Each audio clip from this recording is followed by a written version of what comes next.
The bell rang at Lincoln High, sharp and loud, cutting through the chatter of students flooding the hallway. Backpacks bumped, sneakers squeaked on the freshly waxed floor, and laughter bounced off the lockers like it had nowhere else to go. In the middle of it all stood a girl no one knew, shoulders slightly hunched, eyes scanning the chaos like she was trying to memorize an escape route. She'd just moved to town a week ago. Her family had packed up their old life, again, because her dad's job kept shifting them from one place to another. She was used to being the new kid, but that didn't make it any easier.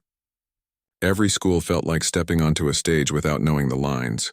She wore a dark gray hoodie, even though it wasn't cold, and jeans that had seen better days. Her sneakers were scuffed at the toes, and her dark hair was pulled back in a simple ponytail. Nothing flashy, nothing that asked for attention. But in a place like Lincoln High, just being different was enough to draw eyes. A group of boys passed by, loud and laughing, their Letterman jackets puffing out like armor. One of them, tall, broad-shouldered, with that easy confidence that came from always being at the top, glanced her way and nudged his friend. "Check out the ghost," he said, just loud enough for her to hear. She kept walking, pretending she hadn't. She found her homeroom just as the final bell blared. The teacher, Ms. Rivera, smiled warmly and introduced her to the class. "Everyone, this is our new student. Please make her feel welcome." A few kids mumbled, "Hi." Most didn't look up from their phones. She took the empty seat near the window, kept her eyes on her notebook, and tried to disappear. Lunch was worse. The cafeteria was a battlefield of social ranks. Jocks sat at the long table near the doors, laughing too loud. The art kids clustered by the windows, sketching in notebooks. A few loners ate alone, heads down, earbuds in. She grabbed a tray, apple, carton of milk, a sad-looking sandwich, and scanned the room. No open seats near anyone who looked approachable. She ended up at a small table in the corner, back to the wall, facing the room like she'd been taught. That's when he showed up. He didn't walk so much as swagger, like the floor belonged to him. His name was Tyler, though she didn't know it yet. He was the kind of guy people moved out of the way for without thinking. Football captain, popular, untouchable. And today, for no reason at all, he decided she was worth noticing. He stopped right beside her table, tray in hand. "You lost, new girl?" he asked, voice dripping with fake concern. His friends hovered behind him, grinning. She looked up, calm. "No, just eating. You always sit alone?" he pressed, leaning down slightly. "Or do you just not talk much?" "I talk when I have something to say," she replied, voice quiet but steady. One of his friends snorted. "Ooh, she's got a mouth," Tyler smirked. "Where you from, anyway?" "You sound different." She didn't flinch. "Lived a few places, yeah? Like where? Somewhere with actual schools?" He laughed, and his crew joined in like it was the funniest thing they'd heard all day. She took a slow bite of her sandwich, chewed, swallowed. "Places where people mind their own business." The smirk faded for half a second. Just a flicker. But it was there. He straightened up, eyes narrowing slightly. "Whatever. Enjoy your lunch, ghost." They walked off, still laughing, but the laughter felt forced now, like they were trying to convince themselves they'd won. She didn't react. Not outwardly, but inside, her body was already shifting into that familiar state. Alert, calm, ready. It wasn't fear. It was awareness. The kind you learn when you've spent years training your body to respond before your mind catches up. After school, while most kids headed to practice or the mall, she walked the opposite way down Oak Street, past the laundromat and the old hardware store, to a narrow building with a faded red awning.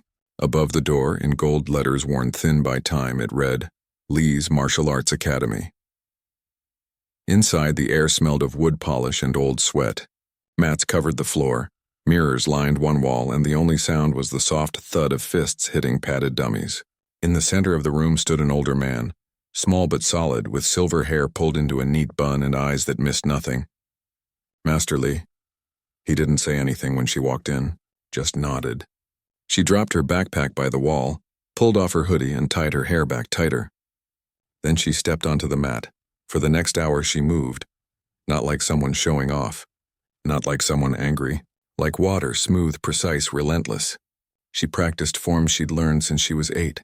Blocks that turned into strikes, steps that shifted her weight like wind through trees, hands that moved faster than most people could blink.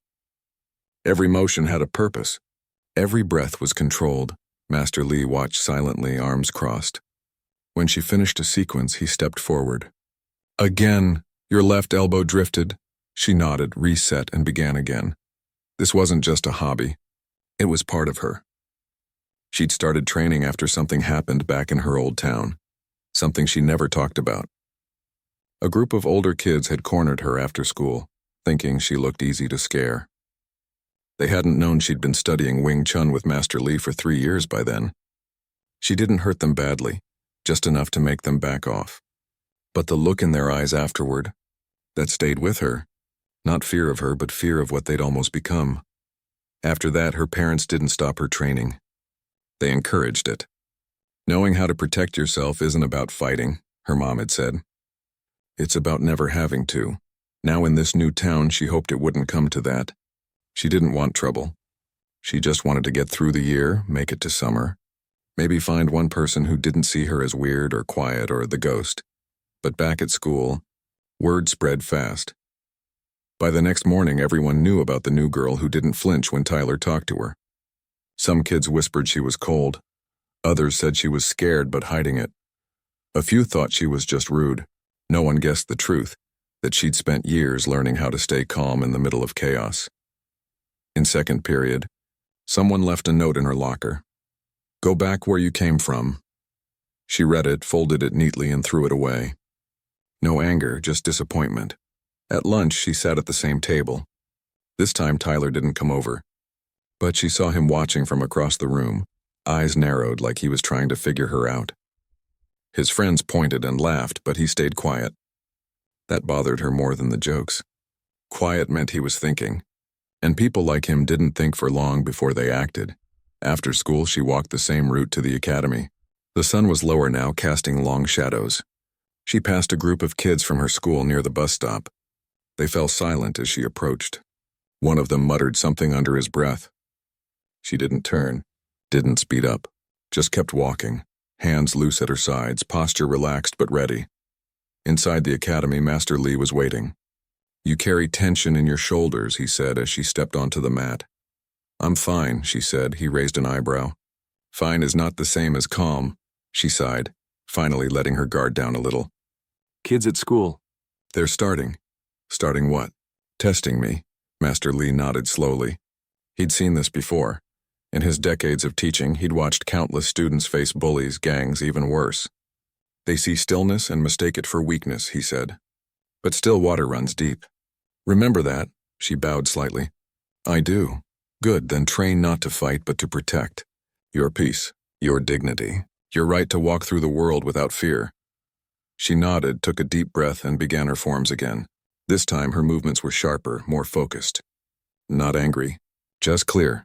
Later, walking home under streetlights, she passed the football field. Practice was over, but a few players lingered, tossing a ball around. Tyler was among them. He saw her, stopped mid-throw, and stared. She met his gaze for a full 3 seconds, long enough to show she wasn't looking away, not long enough to provoke. Then she turned the corner and kept walking. That night, she lay in bed staring at the ceiling of her new room. Boxes still lined the walls. Posters hadn't gone up. It didn't feel like home yet. Maybe it never would, but she wasn't helpless. She never had been. She thought about what Master Lee said. Your skill is not for pride, but if harm comes, do not hesitate. She hoped it wouldn't come to that, but if it did, she'd be ready, not because she wanted to hurt anyone, but because she refused to be hurt again. And somewhere deep down, she knew. Tyler and his friends had no idea who they were dealing with. They saw a quiet girl in a hoodie. They didn't see the years of discipline, the muscle memory, the quiet fire that came from knowing your own strength. They thought they were picking on someone weak. They were wrong. Dead wrong. But they wouldn't find that out. Not yet for now. She'd keep her head down, her hands calm, and her eyes open, because in a place like Lincoln High, the quiet ones were often the ones you should watch out for. The next week at Lincoln High felt like walking through a storm that hadn't broken yet. The air was thick with whispers, glances that lingered too long, and a kind of tension that hummed under the surface of every class. The new girl, still nameless to most, kept to herself, arriving early, leaving late, and never lingering in the halls between bells. She ate lunch in the same corner, back to the wall, eyes on her food or a book, never on the crowd. But the attention didn't fade. If anything, it grew. Tyler hadn't forgotten her. He couldn't.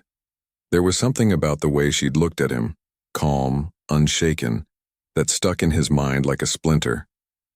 He was used to people flinching, laughing nervously, or scrambling to please him. Not this quiet stare that made him feel like he was the one being sized up. So he decided to test her. It started small. A shove in the hallway when no teachers were looking. Just enough to make her stumble, not enough to cause a scene. She didn't say anything. Didn't even turn around.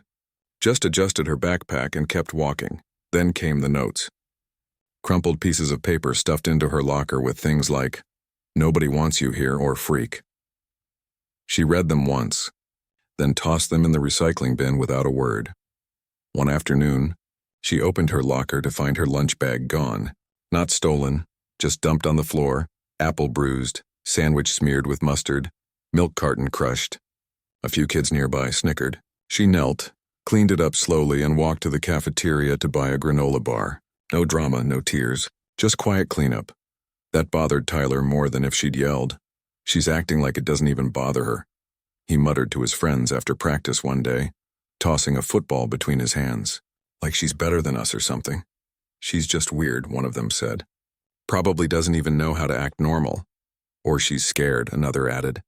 Playing it cool so we don't go harder on her. Tyler frowned. Nah, scared people jump. She doesn't jump, she just watches. That night at the Martial Arts Academy, Master Lee noticed the tightness in her stance during drills. Her punches were sharp, but her breathing was shallow. He stopped her mid-form. You're holding your breath, he said gently. She lowered her hands, sweat glistening on her forehead. I know. Why? She hesitated. Because I'm waiting. For what? For them to stop. Or for it to get worse. Master Lee nodded slowly. He'd seen this before. Students carrying the weight of unspoken threats. You cannot control their actions, he said. Only your response. I'm trying not to respond at all, she said quietly. That is wise. But do not confuse silence with surrender. She looked at him. I'm not surrendering. Good. Then train with clarity. Not fear, she bowed, reset her posture, and began again, this time with smoother breaths. Movements flowing like water over stone. Back at school, the pressure kept building. One morning she found her bike chain snapped in the rack. Not cut, twisted and bent like someone had yanked it hard on purpose. She stood there for a moment, hands in her pockets, staring at the damage. A teacher passing by offered to call maintenance, but she just shook her head. It's okay. I'll fix it. She walked to class instead, arriving 5 minutes late. The teacher gave her a look but didn't say anything. In the back row, Tyler smirked to his friend. She saw it, didn't react. But that afternoon, something changed. She was heading to her locker between classes when Tyler stepped into the hallway ahead of her, blocking the path. Two of his friends flanked him like bodyguards. The corridor was nearly empty. Most students were already in class. Hey, he said, voice low but loud enough to carry. You got a problem with us or something? She stopped a few feet away. No. Then why you acting like you're too good to talk? I'm not. You don't say hi. You don't sit with anyone. You just float around like a ghost. What's your deal? She met his eyes. I'm just trying to get through school. Yeah? Well, maybe you should try a little harder to fit in. One of his friends snorted. Or go back to wherever you came from. She didn't blink. I didn't ask to come here. But I'm here now, and I'm not bothering anyone. Tyler took a step closer. You're bothering me just by acting like you don't see me. I see you, she said evenly. I just don't care. The words landed like a stone in still water. For a second, Tyler looked genuinely stunned. No one talked to him like that. Not at this school. Not ever. His face darkened. He stepped right up to her, close enough that she could smell his cheap cologne and the sweat from practice. Say that again, he said, voice tight. She didn't move back. Didn't flinch. Just held his gaze. I don't care. That's when he shoved her hard. Her shoulder hit the metal locker behind her with a loud clang. Pain shot through her arm, but she didn't cry out. She just stood there, breathing slowly, eyes locked on his. Tyler expected her to cower, to cry, to run. Instead, she straightened up, brushed her hoodie sleeve, and said, "If you do that again, you'll regret it." It wasn't a threat. It was a statement, calm, certain. Tyler laughed, but it sounded forced. "Or what, you gonna cry to the principal?" She didn't answer, just walked past him, close enough that their shoulders almost touched, and kept going down the hall. He stood there, fists clenched, heart pounding, not from anger, but from something unfamiliar. Doubt. That evening, she didn't go straight to the academy. She sat on the curb outside her apartment complex, rubbing her shoulder.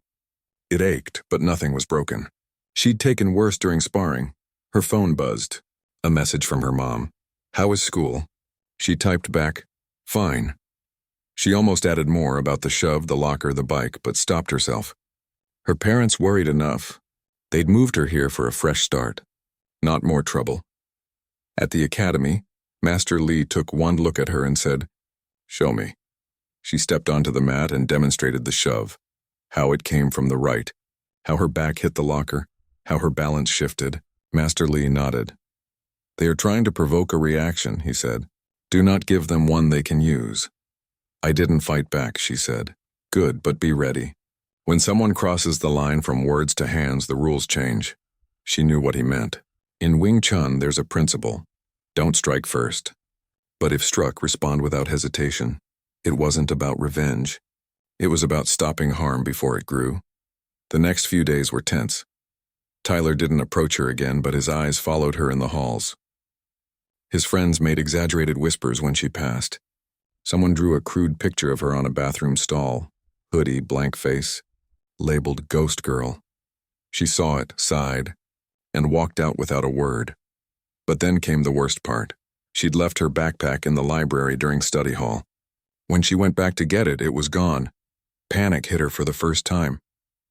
Not because of the bag, but because inside were her notebooks, her laptop from school, and a small wooden carving her grandmother had given her before she passed away. Irreplaceable. She reported it to the librarian, who checked the lost and found. Nothing. An hour later, she saw it.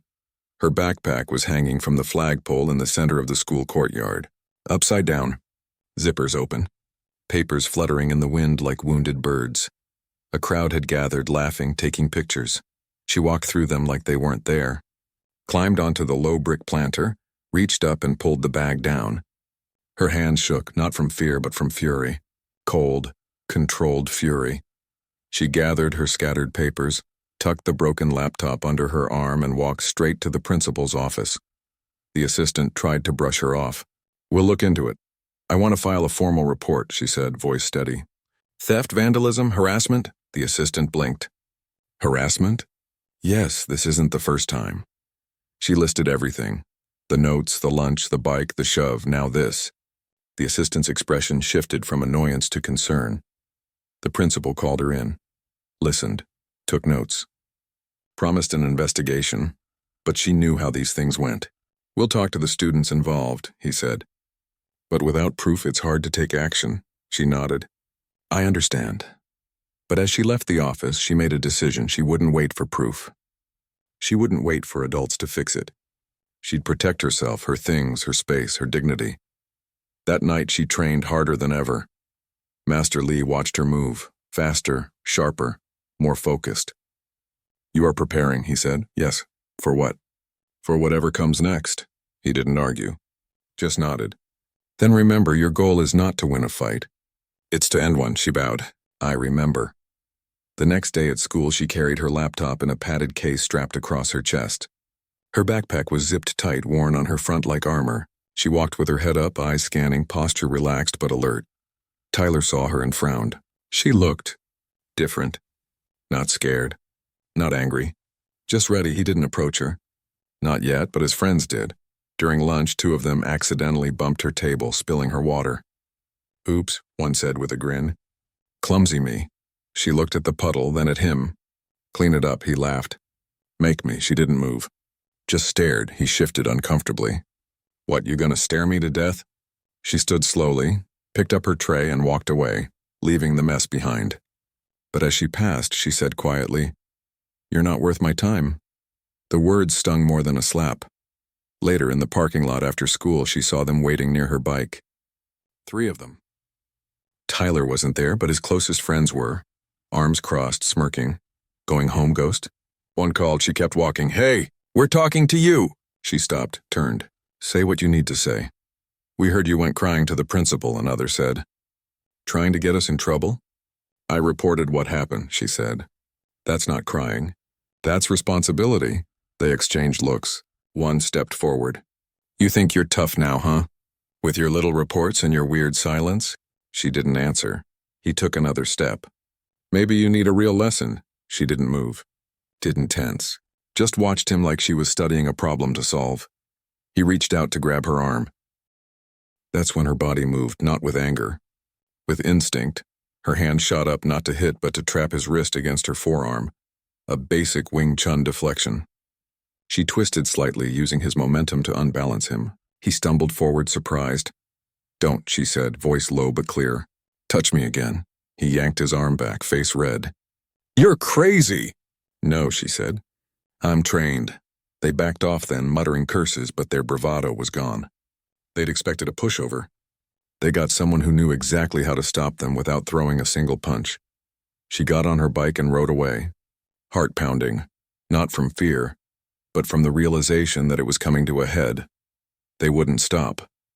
Not now. They'd either back down or push harder. And if they pushed harder, she'd have to respond, not with rage, not with cruelty, but with the calm, precise skill she'd spent years mastering. Because this wasn't about being brutal. It was about being safe. And if they didn't understand that yet, they would soon. The week after the parking lot incident, the air at Lincoln High changed. It wasn't just tension anymore, it was a quiet storm building behind closed doors. The new girl still walked the halls alone, still sat in the back of class, still kept her eyes down during lunch.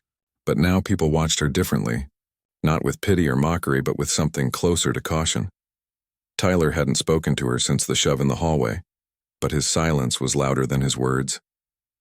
He'd heard what happened in the parking lot, from his friends who were embarrassed but also shaken. She didn't even look scared, one of them admitted. It was like she knew exactly what to do before I even moved. That bothered Tyler more than he let on. He was used to being the one in control, the one who set the tone. But this girl, this quiet, unassuming girl, was slipping through his grip like smoke. And that made him angry in a way he couldn't explain. So he decided to end it, not with words. Not with notes or pranks, with something final, something that would put her in her place once and for all. He waited for the right moment. Not in class, not in the cafeteria, somewhere no teachers would see, somewhere she couldn't run.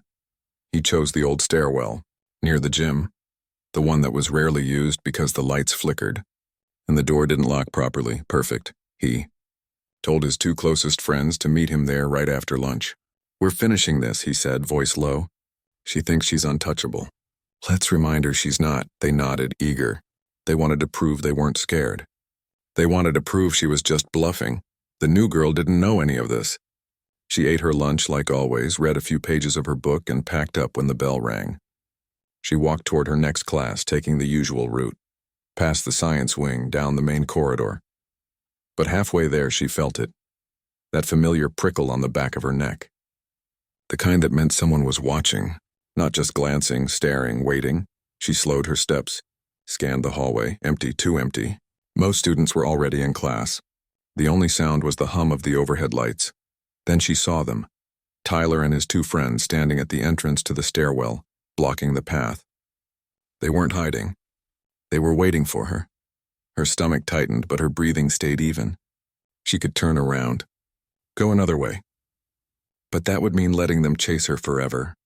And she was tired of running, so she kept walking. Each step felt heavier than the last, but her face gave nothing away. No fear, no anger, just calm. When she was 10 feet away, Tyler stepped forward. Where you going, Ghost? She stopped. To class. Not yet, he said, glancing at his friends. One moved to block the hallway behind her. The other stood beside Tyler, arms crossed. She looked at all 3 of them. Let me pass. Why? Tyler asked, voice rising. You think you're better than us? You walk around like you don't even see us, like we're nothing. I never said that, but you act like it. he snapped. You go crying to the principal, you act all tough in the parking lot. What's your problem? My problem, she said evenly, is that you won't leave me alone. We're just having fun, one of his friends said with a smirk.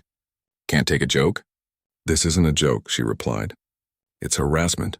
Tyler laughed, but it sounded forced. Oh, wow, big word. You gonna call the cops next? He took a step closer. She didn't move back. Then, without warning, he grabbed her backpack and yanked hard. The strap snapped. Books and papers spilled onto the concrete floor. Her pencil case rolled away, spilling pens and erasers. Oops, he said, tossing the empty bag aside. Clumsy me, his friend laughed. The other one stepped forward and grabbed her wrist. Maybe you should learn some manners. She didn't struggle. Didn't shout. But inside something shifted.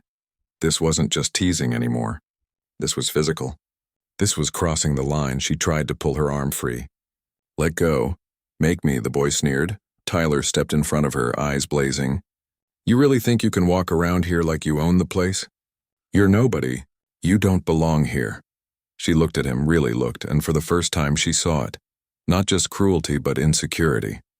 He needed her to break. Needed her to cry or scream or run. Because if she didn't, then maybe he wasn't as strong as he thought, and that scared him. She took a slow breath. I never said I belonged here, she said quietly. I just wanted to be left alone. Well, too bad, Tyler said. He raised his hand, not to slap, but to shove her hard against the wall. That's when everything changed.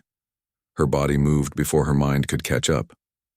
As his hand came toward her chest, she shifted her weight, turned her shoulder just enough to avoid the full force, and brought her right forearm up in a smooth, upward block, deflecting his arm outward.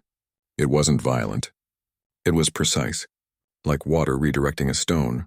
Tyler stumbled, surprised by the resistance. Before he could recover, she stepped inside his space, close, too close for him to swing, and drove the heel of her palm straight into his solar plexus, just below the ribs, not hard enough to break anything, just enough to knock the wind out of him. He gasped, eyes wide, and dropped to his knees, clutching his stomach, unable to breathe. His friends froze. One still held her wrist. She twisted her arm sharply, a simple joint lock she'd practiced 1,000 times, and he yelped, letting go instantly. The other boy took a step back, hands up. Whoa, she didn't go after them, didn't raise her voice. She just stood there, breathing steadily, eyes locked on Tyler, who was still on the floor, wheezing. Touch me again, she said, voice low but clear, and you won't walk away. It wasn't a threat. It was a promise. The two friends helped Tyler to his feet. He was pale, sweating, still struggling to catch his breath. He looked at her, not with anger now, but with something like shock. Like he'd just realized he'd been playing with fire and finally got burned. They backed away slowly, half dragging Tyler down the hall. She didn't follow. She knelt, gathered her books, picked up her broken backpack, and walked calmly to class, 5 minutes late but composed. No one saw the fight. No one saw the strike. But someone saw the aftermath. A student from the photography club had been heading to the darkroom when he heard the commotion. He ducked into a nearby supply closet, phone in hand, and recorded the last 30 seconds. Tyler on the floor, gasping. The new girl standing over him, calm and still. The others backing away like they'd seen a ghost. He didn't post it right away. He wasn't sure what to do. But by the end of the day, the video was on social media, not labeled as Fight at Lincoln High, just a shaky clip titled, Did you see what happened in the stairwell? Within an hour, it had hundreds of views. Comments poured in. Who is she? Did she just knock out Tyler? She didn't even look angry. That was scary. No, that was justice. Some called her a psycho. Others called her a hero. Most were just stunned. At home that night, she had no idea any of this was happening. She iced her wrist, reviewed her notes for tomorrow's test, and texted her mom. School was okay. But at the academy, Master Lee knew something had shifted. She walked in quieter than usual. Her movements during warm-ups were sharp, almost too controlled. He watched her for a full minute before speaking. It happened. She didn't look up. Yes. Did you use more force than needed? No, just enough to stop him. Good. She finally met his eyes. He couldn't breathe for a minute. I didn't hurt him, but I scared him. That is not your burden, Master Lee said gently. Fear is the price of crossing a line. You did not create that line. He did. She nodded, but her hands trembled slightly as she tied her hair back. Sit, he said. She sat cross-legged on the mat. Tell me what you feel. I feel relieved, she admitted, but also worried. What if they say I attacked him? What if they expel me? You acted in defense. You used minimal force. You walked away. That is not aggression. That is protection. She took a deep breath. I just wanted it to stop. It has stopped, he said. Not because you hurt him, but because you showed him you will not be broken. She stayed late that night practicing slow forms, grounding herself in the rhythm of movement. Not to prepare for another fight, but to find peace after one. The next morning, school was different. Whispers followed her down every hall. Students parted when she approached. Some looked at her with awe, others with fear. A few nodded in quiet respect. Tyler wasn't in school. His friends avoided her completely. At lunch, she sat alone as usual, but this time, no one laughed. No one pointed. The silence was heavy, but it was hers. Then, during third period, the principal's assistant came to her classroom. You're needed in the office. Her stomach dropped. She walked down the hall, heart pounding but face calm. She'd faced worse. Inside the office, the principal sat behind his desk. Tyler's parents were there too, his dad in a suit, his mom with red eyes. Tyler himself sat in a chair, still pale but upright. The principal gestured for her to sit. We've reviewed the situation, he began. There's a video circulating. We've also spoken to several students who witnessed parts of the incident. She stayed quiet. Tyler's dad leaned forward. My son says you attacked him without warning. I didn't, she said evenly. He grabbed my backpack. His friend held my arm and he tried to shove me into the wall. I defended myself. You knocked him down, his mom said, voice shaking. He couldn't breathe. I used a palm strike to the solar plexus, she explained. It's a standard self-defense technique. It stuns but doesn't injure. He'll be fine in a few hours. The principal raised a hand. We've also reviewed your file.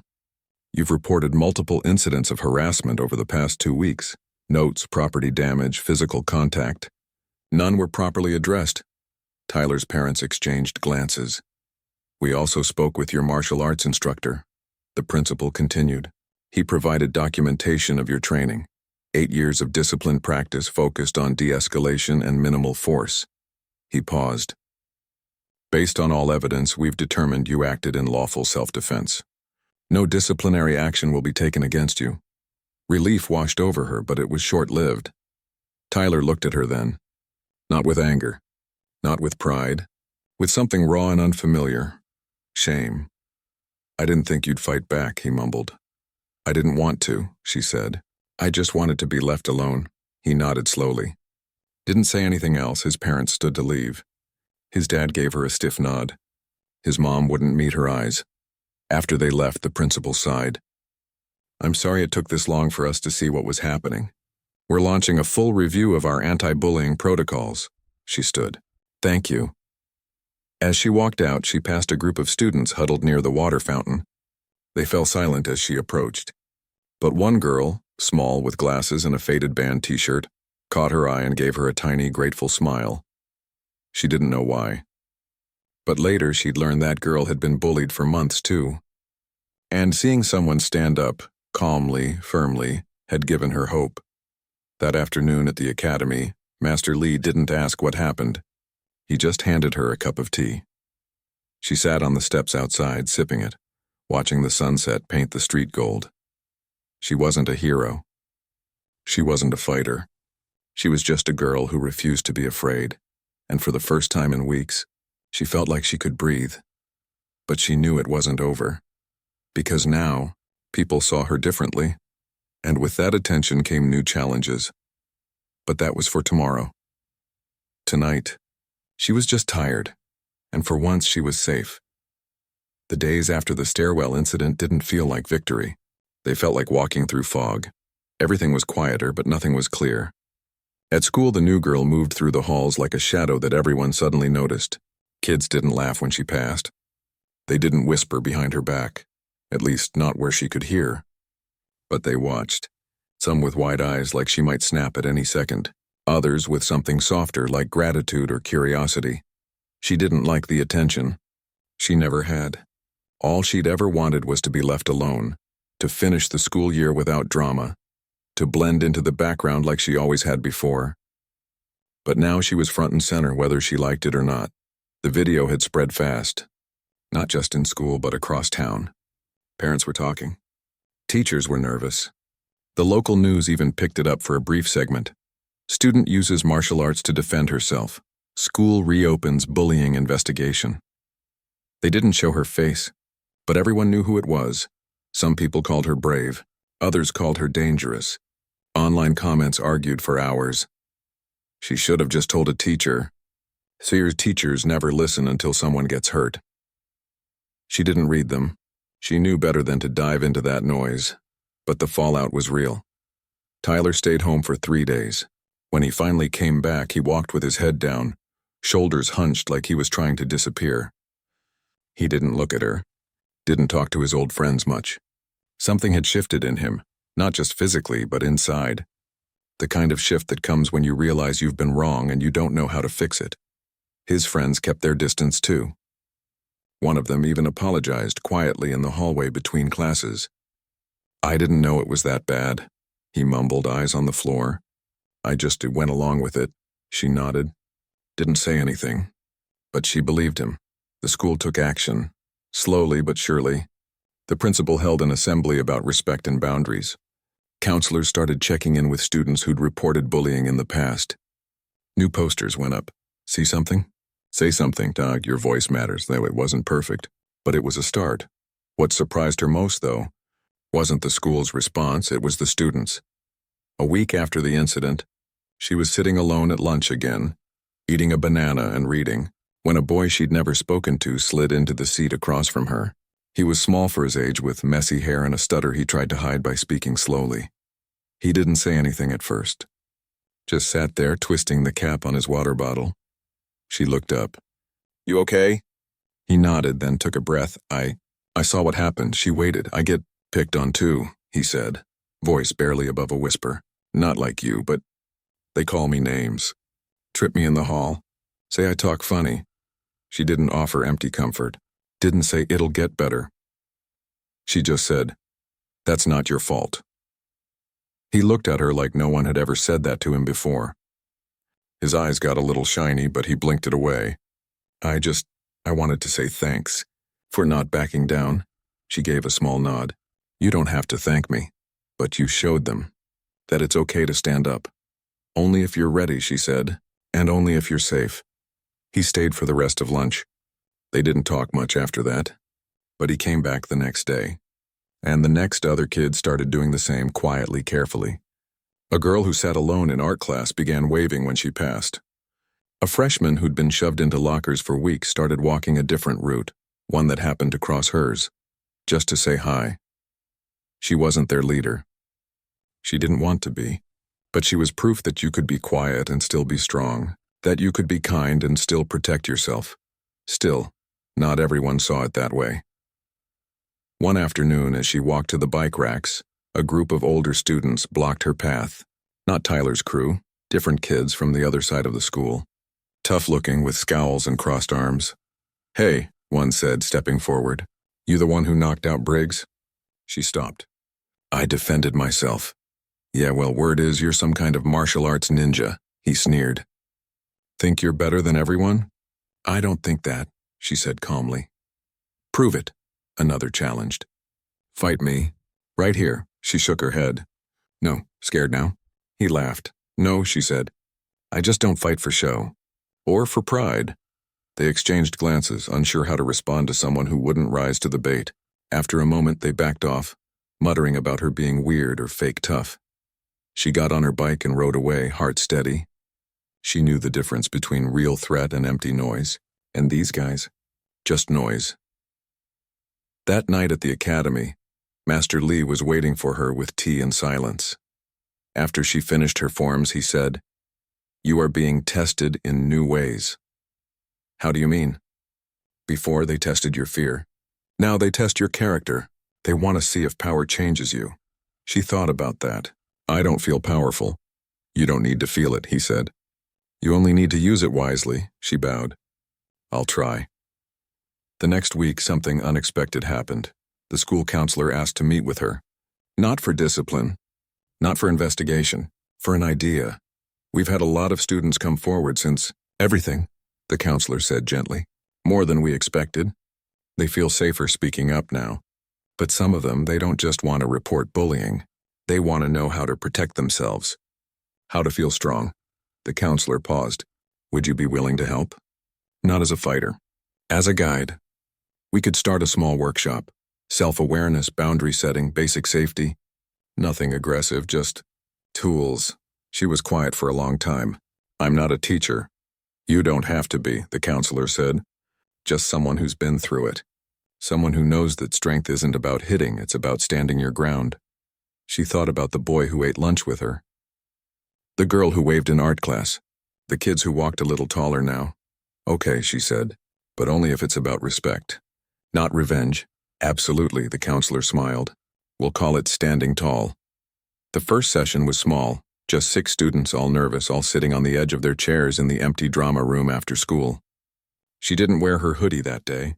She wore a plain t-shirt and jeans, hair tied back, hands relaxed at her sides. She didn't teach punches or kicks. She taught how to say no clearly. How to walk with confidence, shoulders back, eyes up. How to recognize when a situation is escalating and how to remove yourself safely. She showed them how to use their voice.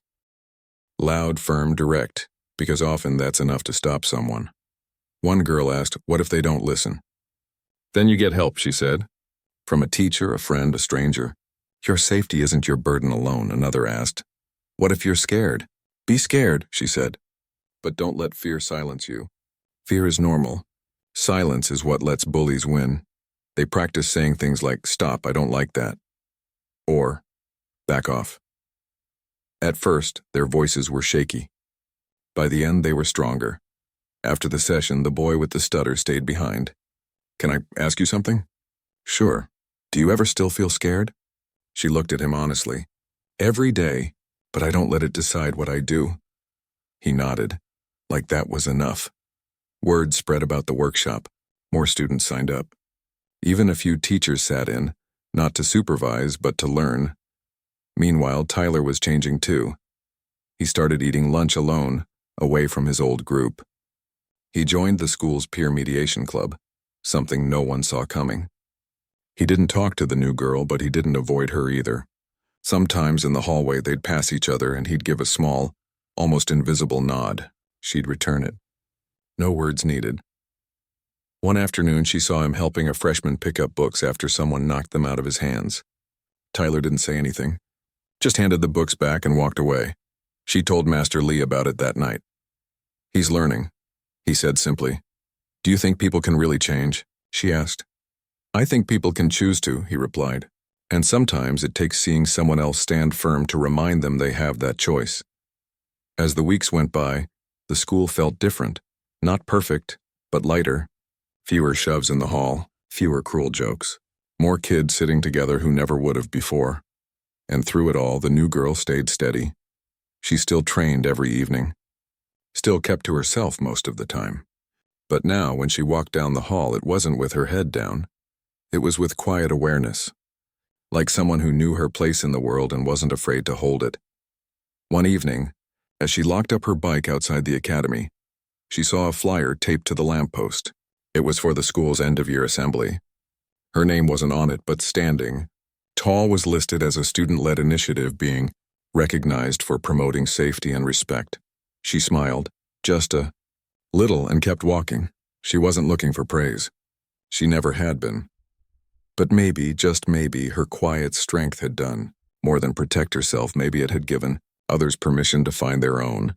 And that was worth more than any spotlight. Graduation day arrived with the sky so blue it looked painted. The air smelled like cut grass and warm asphalt, and the school parking lot was packed with families setting up lawn chairs, snapping photos, and trying to spot their kid in the sea of black gowns.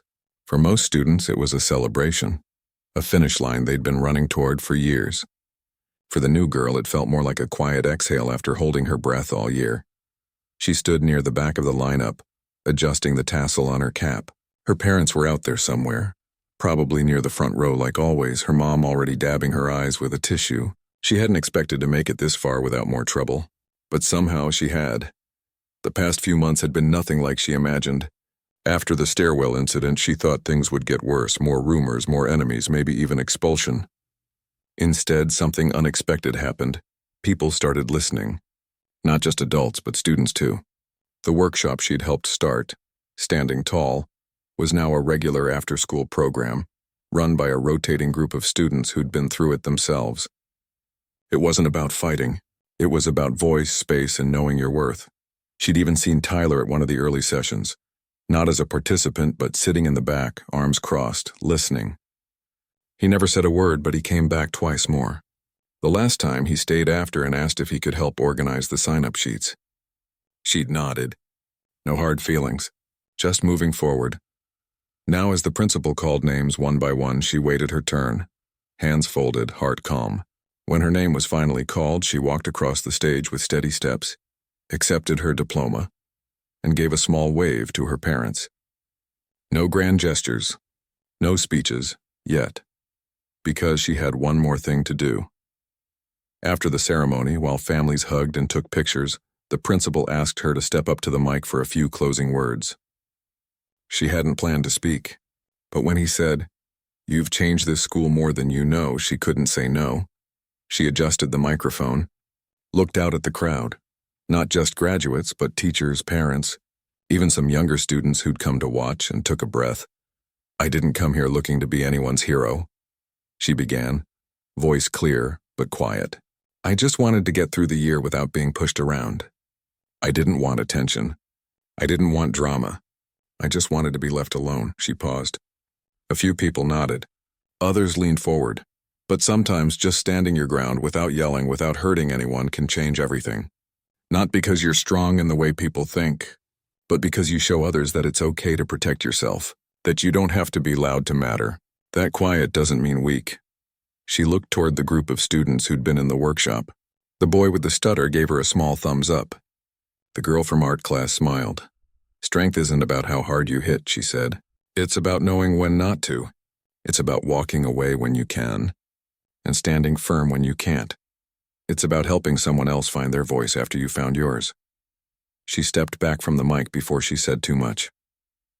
The applause wasn't thunderous, it was warm, steady, real. Not for a fighter. For someone who chose peace, even when it was hard. Later, as the crowd thinned, she found herself near the old stairwell, the one where everything had changed. She didn't go inside, just stood by the door for a moment, remembering the fear, the anger, the split-second choice that had altered everything. "You okay?" a voice asked. She turned. It was Tyler. He wasn't in his Letterman jacket anymore, just a plain shirt and jeans, hands in his pockets. "Yeah," she said. "You?" He nodded. I wanted to say thanks." She raised an eyebrow. "For what?" "For not making me the villain," he said, looking at the ground. "I deserved worse. But you didn't give it to me, and that made me think." She didn't say, "You're welcome." She just said, "We all make mistakes. What matters is what we do after." He met her eyes then. "I'm trying. I know." They stood in silence for a moment, not awkward, just quiet. Then he nodded and walked away toward his family. She headed home, diploma tucked under her arm, hoodie slung over her shoulder. The sun was lower now, casting long shadows on the sidewalk. As she passed the bike racks, she saw a group of younger kids, maybe 7th or 8th graders, practicing stances near the edge of the field. One of them held a flyer for Standing Tall summer session. She smiled. That evening, she went to the academy one last time before summer break. Master Lee was sweeping the mats as he always did at dusk. "You did well," he said without looking up. "I didn't do it alone," she replied. "No," he agreed. "But you started it." She changed into her training clothes and stepped onto the mat. Not to fight. Not to prove anything. Just to move, to breathe, to remember where she'd come from. As she ran through her form, smooth and steady, the boy from the workshop walked in, along with 2 others. They didn't say anything, just bowed at the door and joined her on the mat, mimicking her movements as best they could. Master Lee watched from the corner, broom in hand, a faint smile on his face. Afterward, they sat on the steps outside, sharing a bag of chips someone had brought. Are you coming back next year? The boy asked. She thought about it. I don't know. My family might move again. He looked down. I hope you stay. I hope so too, she said. But even if I don't? You've got this now. He nodded slowly. Yeah, we do. That night she lay in bed staring at the ceiling of her room, still half unpacked, still not quite home, but feeling more like it than ever before. She thought about the year, the fear, the silence, the moment in the stairwell, the quiet courage it took to keep going. She hadn't set out to change anything. She just refused to break.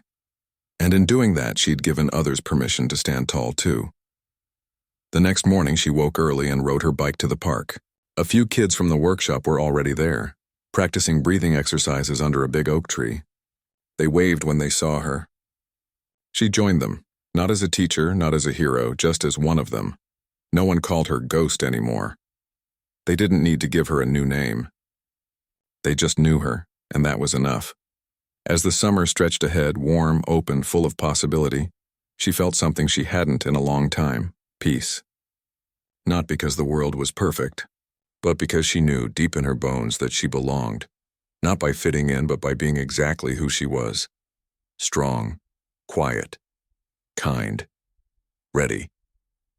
And if anyone ever forgot that lesson, well, she'd be ready to remind them, not with fists, but with the steady, unshakable truth that respect is earned not by power, but by how you treat others when you have it. The end of the school year wasn't an ending at all. It was just the beginning of something quieter, deeper, and far more real.